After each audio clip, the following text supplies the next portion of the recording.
गुरुत्वीय स्थितिज ऊर्जा का गतिज ऊर्जा में परिवर्तन। देखते हैं कि कैसे स्थितिज ऊर्जा, गुरुत्वीय स्थितिज ऊर्जा गतिज ऊर्जा में परिवर्तित होगी। Conversion of gravitational potential energy into kinetic energy. इसके लिए मैंने क्या किया है, एक वस्तु ले लिया है जिसका द्रव्यमान क्या है, m, ठीक है। वो h ऊंचाई पर स्थित है, पृथ्वी की सतह से h ऊंचाई पर, ठीक है ना। कुछ समय पश्चात उसने x दूरी तय किया, ठीक है। उसके पश्चात उसने उस जो सबसे हाइटेड पॉइंट है h ऊंचाई पर, उसको पॉइंट A नाम दिया। कुछ समय पश्चात वो B पॉइंट पर पहुंचा, फिर C पॉइंट पर पहुंचा, ठीक है, पहुंचा। ये पूरी ऊंचाई h है। कुछ समय पश्चात वो पॉइंट B पर पहुंचा, तो कितनी दूरी तय किया, x, ठीक है। अब B से C में पहुंचा तो कितनी दूरी तय करनी बाकी रह गई उसको, h माइनस एक्स। ऐसा होगा, समझते हैं इसको थोड़ा एग्जाम्पल से। ये पूरी दूरी है मान लो 20 सेंटीमीटर, ठीक है, और उसने यहाँ से यहाँ तक मान लो 15 सेंटीमीटर दूरी तय कर ली। तो ये कितनी दूरी बची जी, 5 सेंटीमीटर। कैसे पता चला, ये पूरा 20 में से 15 घटा दो, कितना बचा जी, 5 सेंटीमीटर होगा कि नहीं। वैसे ही इस दूरी को बताने के लिए मैंने क्या किया, इस पूरी दूरी h से x को घटा दिया, तो कितनी दूरी बाकी रह गई, h माइनस एक्स, ठीक है। अब इसको थ्योरेटिकल रूप में लिख लेते हैं। माना कि m द्रव्यमान की एक वस्तु पृथ्वी की सतह से h ऊंचाई पर बिंदु A से स्वतंत्रता पूर्वक नीचे की ओर गिराई जाती है, ठीक है ना। बिंदु A से स्वतंत्रता पूर्वक गिराई जा रही है। तो सबसे पहले पॉइंट A पर हम देखेंगे, ठीक है।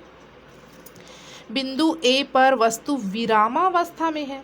यहाँ से गिराना शुरू करेंगे तो प्रारंभ में क्या है, विरामावस्था में है। विराम में है मतलब वेग है क्या उसका, नहीं, जीरो है भाई, गति ही नहीं है। अतः वस्तु की गतिज ऊर्जा क्या होगी जी, जीरो हो गई, ठीक है। परंतु ऊंचाई पर है तो उसको स्थितिज ऊर्जा होगी कि नहीं भाई, ऊंचाई पर ले जाने के में कुछ कार्य करना पड़ेगा, तो वही कार्य स्थितिज ऊर्जा के रूप में संचित होगी। तथा वस्तु की स्थितिज ऊर्जा पोटेंशियल एनर्जी क्या होगी, mgh होगी।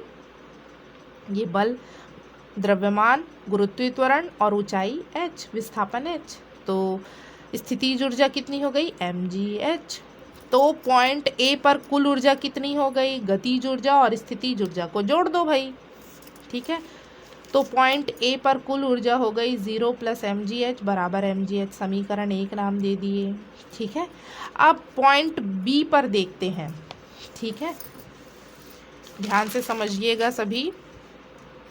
पॉइंट B पर क्या होगा, माना वस्तु बिंदु A से x दूरी नीचे गिरकर बिंदु B पर पहुंचती है, ठीक है। A से कितना, ये A पॉइंट था, ये B पॉइंट है, कितना दूरी तय किया, x दूरी तय करके बिंदु B पर पहुंचता है, ठीक है। बिंदु B की पृथ्वी की सतह से ऊंचाई कितनी थी जी,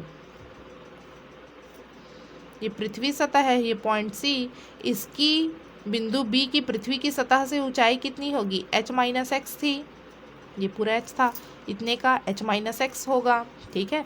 तो पृथ्वी की सतह से ऊंचाई h माइनस एक्स है। यदि बिंदु B पर वस्तु का वेग v हो तो, ठीक है, प्रारंभ में वेग क्या था उसका, 0। अब भाई छोड़ दिए उसको, ठीक है, कोई बॉल गिरा रहे हैं यदि, तो उसको यदि छोड़ दिए तो उसका वेग क्या हो गया, v हो गया, ठीक है।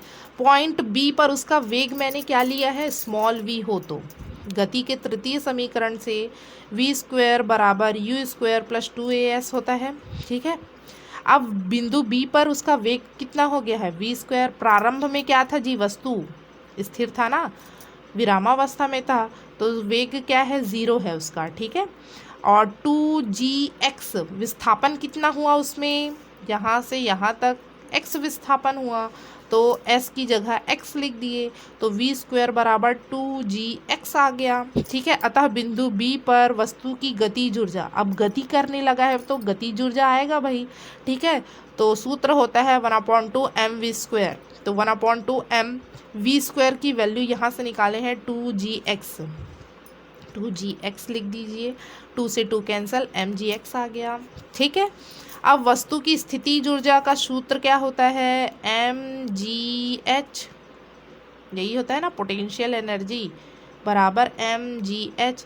तो mg एज इट इज़ है। ऊंचाई कितनी हो गई है जी, पृथ्वी की सतह से उसकी ऊंचाई बिंदु B पर h माइनस एक्स हो गई है। तो ऊंचाई की जगह क्या रखूंगी मैं, h माइनस एक्स। ठीक है, अब बिंदु B पर कुल ऊर्जा, तो kinetic energy plus potential energy mgx, kinetic energy निकाले हैं, और potential energy mgh minus x. इसको सॉल्व करेंगे तो क्या आएगा, mgh माइनस mgx, इसको मल्टीप्लाई कीजिए तो mgh माइनस mgx कट जाएगा, क्या आएगा, mgh बस आएगा। ठीक है, इसको समीकरण 2 नाम दे दिए। ठीक है, तो पॉइंट बी पर भी कुल ऊर्जा कितनी है जी, mgh ही है। ठीक है, बिंदु सी पर माना कि पृथ्वी की सतह पर पहुंचते समय उसका वेग कैपिटल V हो जाएगा। ठीक है ना, कितना हो जाएगा, कैपिटल V हो जाएगा। अतः गति के तृतीय समीकरण से आप लोगों ने कोई वस्तु ऊपर से गिराई होगी तो प्रारंभ में वेग कम रहता है, धीरे धीरे बढ़ते जाता है कि नहीं। ठीक है, इसलिए वेग को पॉइंट बी पर स्मॉल v से प्रदर्शित किए, अब बढ़ गया है तो कैपिटल V से प्रदर्शित कर दिए। ठीक, बिंदु सी पर पहुंचेगा अब वो, और बिंदु सी पर वेग क्या मान लिए हैं हम लोगों ने, कैपिटल V। अतः गति के तृतीय समीकरण से सूत्र क्या होता है हमारे पास, v² बराबर u² प्लस 2as, यही होता है। v की जगह अब बिंदु सी पर वेग क्या हो गया है, कैपिटल V, तो अंतिम वेग कैपिटल V, और प्रारंभ में उसका वेग क्या था जी, 0 था, 0 ही रख दो, प्लस 2g।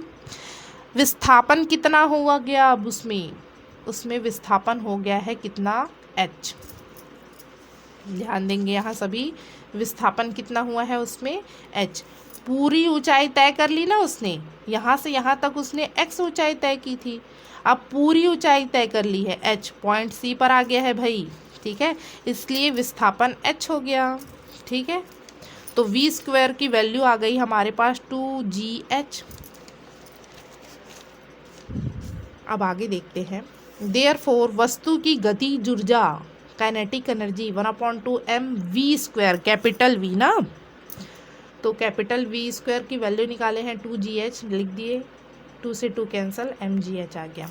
वस्तु की स्थितिज ऊर्जा क्या हो गई भाई, पॉइंट सी मतलब धरातल पर पहुंच गया, ये पॉइंट सी यहाँ पर है ना, तो धरातल पर पहुंच गया तो उसका ऊंचाई क्या हो गया जी, h बराबर 0 हो गया।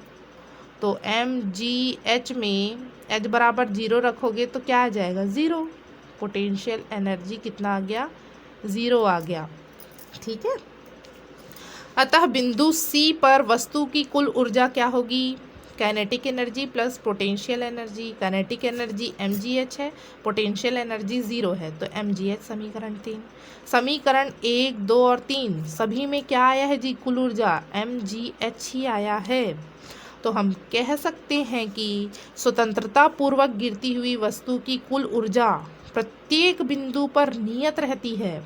गतिज ऊर्जा और स्थितिज ऊर्जा का योग क्या रहता है, नियत रहता है, कुल ऊर्जा नियत रहती है। कभी कभी ये प्रश्न इस प्रकार से पूछा जाता है कि सिद्ध कीजिए कि स्वतंत्रता पूर्वक गिरती हुई वस्तु की कुल ऊर्जा क्या रहती है, नियत रहती है।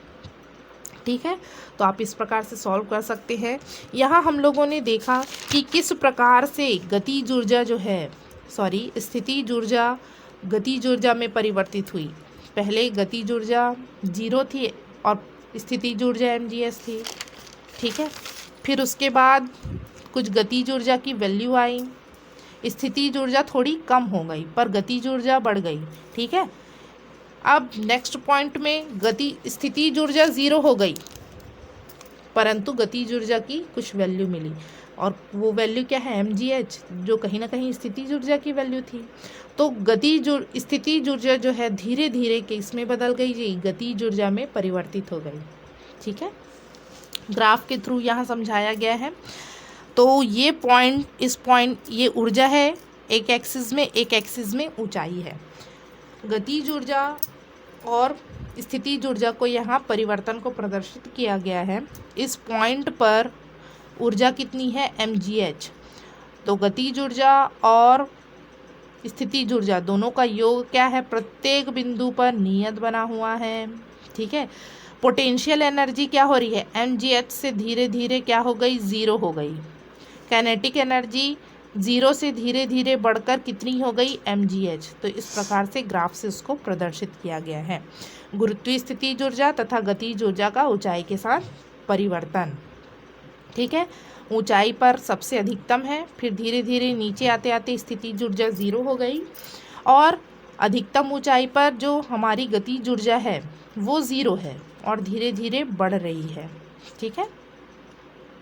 तो इस प्रकार से जो है मान को प्रदर्शित किया गया है, और दोनों का योग क्या है, mgh ही है।